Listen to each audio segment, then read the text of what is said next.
నమస్కారం అండి. నేను మీ అనిల్ కుమార్. మీరు చూస్తున్నది బిజినెస్ లోకం బై అనిల్. ఈ ప్రపంచంలో సూపర్గా సక్సెస్ అయిన ఎంతోమంది బిలియనీర్లు అందరూ మనకన్నా తెలివైన వాళ్ళ, లేక వారి దగ్గర ఏదైనా మంత్రం ఉందా, లేదా ఏదైనా సీక్రెట్ ఉందా? అస్సలు కాదు.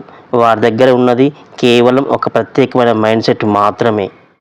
నెపోలియన్ హిల్ అనే ఒక రచయిత 20 ఏళ్ల పాటు 500 మందిని పైగా బిలియనీర్లను ఇంటర్వ్యూ చేశాడు. అతను ఇంటర్వ్యూ చేసి రాసిన అద్భుతమైన పుస్తకం థింక్ అండ్ గ్రో రిచ్ అనే పుస్తకాన్ని ఈరోజు మన బిజినెస్ లోకం బై అనిల్ ఛానల్లో ఈ పుస్తకంలో రచయిత చెప్పిన 13 సూత్రాలను, అవి బిజినెస్కు ఏ విధంగా అప్లై చేయాలి తెలుసుకుందాం. వీడియోలోకి వెళ్ళే ముందు ఒక చిన్న రిక్వెస్ట్ అండి. దయచేసి అందరూ చూస్తున్నారు వీడియోలు, కానీ ఎవరు లైక్ చేయట్లేదు. ప్లీజ్ లైక్ చేయండి, సబ్స్క్రైబ్ చేయండి. ఫస్ట్ సూత్రం వచ్చేసి బర్నింగ్ డిజైర్, అంటే బలమైన కోరిక.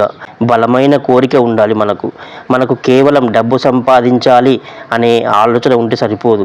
మనకు ఎంత అమౌంట్ కావాలి, ఎప్పటిలోపు కావాలి, ఏం చేయాలి, దానికోసం ఏం చేయాలి, అంటే ఏం ప్రయత్నం చేయాలి అనేది మనం కంపల్సరీ తెలిసి ఉండాలి.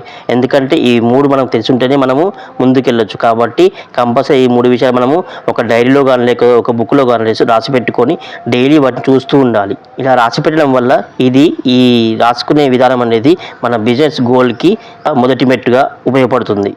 సెకండ్ వచ్చేసి ఫెయిత్, అంటే మన మీద నమ్మకం కంపల్సరీ ఉండాలి. ఎందుకంటే అండి, మనం చేసే వర్క్ మనకు నమ్మకం ఉంటేనే వేరే వారికి వినగానే చెప్పడానికి వీలుగా ఉంటుంది. ఎందుకంటే మనం చేసే వర్క్ మనకే మన నమ్మకం ఉండాలి. అంటే మనం చేసే వర్క్ మనమే నమ్మాలి. కంపల్సరీ నమ్మిన తర్వాతనే ఎదుటి వాళ్ళు నమ్మడానికి ప్రయత్నం చేస్తాం. కాబట్టి కంపల్సరీ మనం చేసే ఏ పనైనా కంపల్సరీ నమ్మకంగా చేయాలి.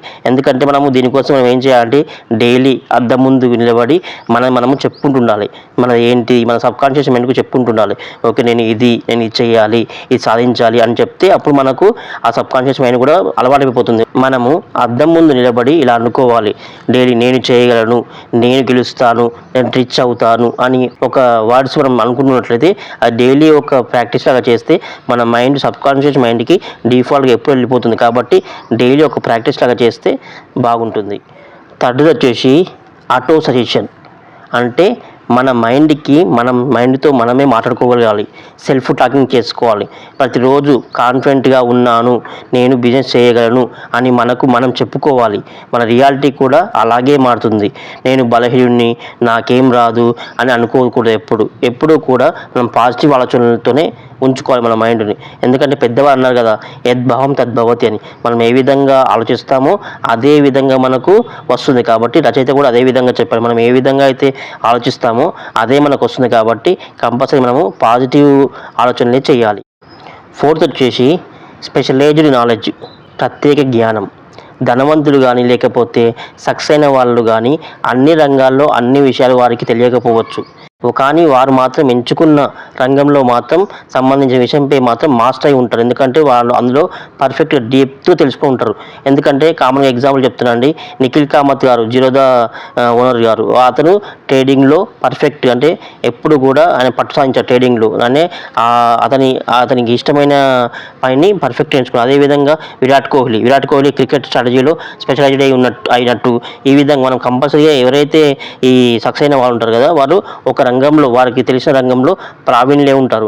అదేవిధంగా మనం కూడా ఒకవేళ మనం ఫార్మా రంగం చేసినట్లయితే డ్రగ్ లైసెన్స్ గురించి కానీ లేకపోతే దానికి సంబంధించిన అన్ని విషయాల గురించి కానీ మార్కెటింగ్ గురించి కానీ ఇలాంటి అన్ని నాలెడ్జ్ మనం తెలుసుకొని ఉండాలి కంపల్సరీ. నెక్స్ట్ ఫిఫ్త్ వచ్చేసి ఇమాజినేషన్, ఊహాశక్తి. ఇమాజినేషన్ ఉంటేనే కదా మనం ధనవంతులం అయ్యేది. ఇమాజినేషన్ ఉంటేనే ఐడియాస్ వస్తాయి. ఇప్పుడు మనం వాడుతున్న ఫ్లిప్కార్ట్ కానీ లేకపోతే ఓలా కానీ అమెజాన్ కానీ బిజినెస్లు ఇవన్నీ ఒకప్పుడు ఊహలకెళ్ళి పుట్టినవి. కాబట్టి మీరు మీ బిజినెస్ సక్సెస్ను ఎంత బాగా ఊహించుకోగలిగితే అంత గొప్ప ఐడియాస్ మనకు వస్తాయి. కాబట్టి మనము మంచి ఆలోచనలు చేయాలి, మంచి ఊహాశక్తి ఉండాలి. 6వది వచ్చేసి ఆర్గనైజ్డ్ ప్లానింగ్, అంటే క్రమబద్ధమైన ప్రణాళిక. అంటే మనము ఊహలను నిజం చేయాలంటే కంపల్సరీ ఒక ప్లాన్ ఉండాలి. ఎప్పుడు చేయాలి, ఎవరితో కలిసి చేయాలి అనే ఒక రోడ్ మ్యాప్ ఉంటేనే మన ఆలోచనలు యాక్షన్లోకి మారుతాయి. కంపల్సరీ మన ఐడియాను అమలు చేయడానికి ఒక పక్కా రోడ్ మ్యాప్ సిద్ధం చేసుకోవాలి. ఒక ప్లాన్ లేని ఆలోచన కేవలం ఒక కళ మాత్రంగానే ఉంటుంది. 7 వచ్చేసి డిసిషన్, నిర్ణయం తీసుకోవటం. సక్సెస్ అయిన వాళ్ళు నిర్ణయాలు చాలా త్వరగా తీసుకుంటారు, కానీ వాటిని మార్చుకోవడానికి చాలా సమయం తీసుకుంటారు. ఫెయిల్ అయ్యే వాళ్ళు నిర్ణయం తీసుకోవడానికి నెలలు గడుపుతారు, కానీ చిన్న కష్టం రాగానే నిర్ణయాన్నే మార్చేస్తారు. ఆలస్యం చేయటం వల్ల అవకాశాలు చేజారిపోతాయి. కాబట్టి డిసిషన్ తీసుకున్నప్పుడు చాలా తొందరగా తీసుకుంటే బాగుంటుంది. ఎనిమిది వచ్చేసి పర్సిస్టెన్సీ అంటే పట్టుదల. కష్టాలు అందరికీ వస్తాయి. బిజినెస్ అన్నాక ఒడిదొడుకులు సహజం. విరాట్ కోహ్లీ అయినా ఒక సాఫ్ట్వేర్ ఇంజనీర్ అయినా పట్టుదల ఉంటేనే గెలుస్తారు. మధ్యలో వదిలేయకండి అస్సలు. విన్నర్ ఎప్పుడు క్విట్ చేయరు. క్రికెటర్స్ వేల గంటలు ప్రాక్టీస్ చేస్తేనే ఎవరైనా స్టార్ అవుతారు.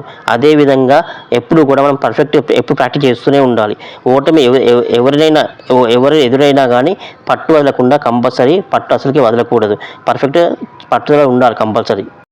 నైన్త్ వచ్చేసి power of master mind. Success అనేది ఒంటరి ప్రయాణం కాదు. మీ ఆలోచనలు తగ్గట్టుగా ఉంటే వ్యక్తులతో ఒక టీంని ఏర్పాటు చేసుకోవడం. ఇక రిలయన్స్ ఉందనుకోండి, రిలయన్స్ అనేది ఒక అంబానీ యొక్క ఆలోచన మాత్రమే కాదు, అది అలాంటి వ్యక్తులు కలిసినటువంటి వేల మంది యొక్క తెలివైన వ్యక్తుల సమూహం. అంటే అలాంటి తెలివైన వ్యక్తుల యొక్క ఆలోచన సమూహం. కాబట్టి అంతమంది కలిస్తేనే ఒక రిలయన్స్ లాంటివి ఏర్పడ్డాయి. కాబట్టి కంపల్సరీ మనం ఒక్కరితోనే కాదు. కాబట్టి నెట్వర్క్ మనం పెంచుకోవడమే మన బలం. కంపల్సరీ నెట్వర్కే మన బలం. కాబట్టి కంపల్సరీ నెట్వర్క్ పెంచుకోవాలి. మీలాంటి ఆలోచనలు ఉన్న వ్యక్తులతో కలిసి ఒక టీమ్గా పనిచేయడమే కంపల్సరీ అవసరం. ఇది వచ్చేసి సెక్స్ ట్రాన్స్ఫర్మేషన్. మనిషికి ఉండే అత్యంత శక్తివంతమైన ఎమోషన్ శృంగార వాంఛ. ఈ శక్తిని కేవలం భౌతిక సుఖాలకే కాకుండా అప్పుడు ఖర్చయ్యే అంత శక్తిని గోల్ అచీవ్ చేయడానికి, క్రియేటివ్ పనులకి మరియు బిజినెస్ డెవలప్ కావడానికి మళ్లించగలిగితే అద్భుతమైన ఫలితాలు వస్తాయి. ఆ ఫోకస్ని మీ లక్ష్యం వైపు మళ్లించడమే మీ ముఖ్య ఉద్దేశం. 11వది సబ్కాన్షియస్ మైండ్. మన అలవాట్లు, పనులు అన్నీ మన సబ్కాన్షియస్ మైండ్ నుంచే వస్తాయి. అందుకే మన మైండ్ని ఒక దేవాలయంలా కాపాడుకోవాలి. అందులో ఎప్పుడూ కూడా పాజిటివ్ ఆలోచనలతోనే నింపాలి. ఎలాంటి నెగటివ్ ఆలోచనలు చేయకూడదు. 12th వచ్చేసి ద బ్రెయిన్. మన మెదడుకు ఒక పవర్ఫుల్ బ్రాడ్కాస్టింగ్ లాంటిది, ఒక రేడియో లాంటిది. అలాంటి రేడియో సిస్టమ్ని మనం చాలా జాగ్రత్తగా కాపాడుకోవాలి. మన పెద్దలు అంటారు కదా, పచ్చ కామెరలోనికి లోకమంతా పచ్చ కనిపిస్తుందని. అదేవిధంగా మనం దేని గురించి ఆలోచిస్తామో అదే మన ప్రపంచంలో కూడా అలాంటి ఆలోచనలు ఉన్న వ్యక్తులే, అలాంటి ఆలోచనలు మనకు కనిపిస్తుంటాయి. కాబట్టి మనము అలాంటి మంచి ఆలోచనలు మాత్రమే చేస్తుంటే మనకు కూడా మంచి ఆలోచనలు, మంచి వ్యక్తులు మాత్రమే కనిపించడానికి వీలవుతుంది. అంటే మన బ్రెయిన్ కూడా అలాంటి వాటిని తీసుకోవడానికి, అలాంటి ఆలోచిస్తాం కాబట్టి అలాంటివే రిసీవ్ చేసుకోవడానికి రెడీగా ఉంటుంది అన్నట్టు. 13th వచ్చేసి ద సిక్స్త్ సెన్స్. పైన చెప్పిన 12 సూత్రాలను మీకు బాగా వంట పట్టించుకుంటే మీ సిక్స్త్ సెన్స్ షార్ప్ అవుతుంది. అప్పుడు మీకు ఎదురయ్యే వ్యక్తి నమ్మదగినవాడా లేదా మంచివాడా లేదా అని తెలుస్తుంది. అదే మనం స్టార్ట్ చేసే బిజినెస్ అనేది లాభసాటిగా ఉంటుందా లేదా అనేది మెంటల్లో క్లారిటీ వస్తుంది.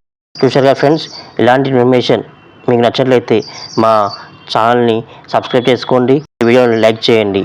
Thanks for watching this video. జై హింద్. ధన్యవాదాలు.